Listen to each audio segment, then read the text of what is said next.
పోలవరం ప్రాజెక్టును అంతర్జాతీయ జలవనరుల నిపుణుల బృందం సందర్శించింది. అమెరికా, కెనడాకు చెందిన 4 నిపుణులు డేవిడ్ బి పాటిల్, అలాగే గియాస్ డి సిస్కో, రిచార్డ్ డినెల్లి, సిస్ హించ్ బర్గర్తో పాటు యాప్రీ సంస్థ ప్రతినిధులు 4 రోజుల పాటు పోలవరంలోని అన్ని పనుల పరిశీలన, అధ్యయనం చేయనున్నారు. కేంద్ర జల సంఘం డైరెక్టర్ అశ్విని కుమార్, అలాగే జలవనరుల శాఖ సలహాదారు ఎం వెంకటేశ్వరరావుతో కలిసి వీరంతా ముందుగా ప్రాజెక్టు వ్యూ పాయింట్ నుంచి స్పిల్వేను పరిశీలించారు.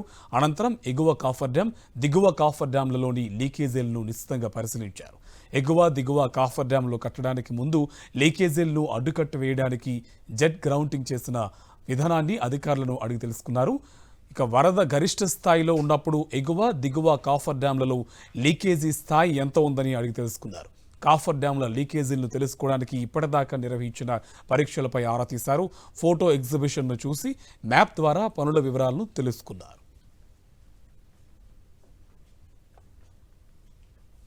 ఇవాళ ఈసీఆర్ఎఫ్ డ్యామ్ గ్యాప్ 1, గ్యాప్ 2లను పరిశీలించి కోతకు గురైన ప్రాంతాల్లో ఇసుకను నింపి వైబ్రో కాంప్రెక్షన్ ద్వారా యథాస్థితికి తెచ్చిన పనులను తనిఖీ చేయనున్నారు. ఆ తర్వాత ఈసీఆర్ఎఫ్ డ్యామ్ గ్యాప్ 2లో కోతకు గురై దెబ్బతిన్న డయాఫ్రామ్ వాల్ను పరిశీలించనున్నారు.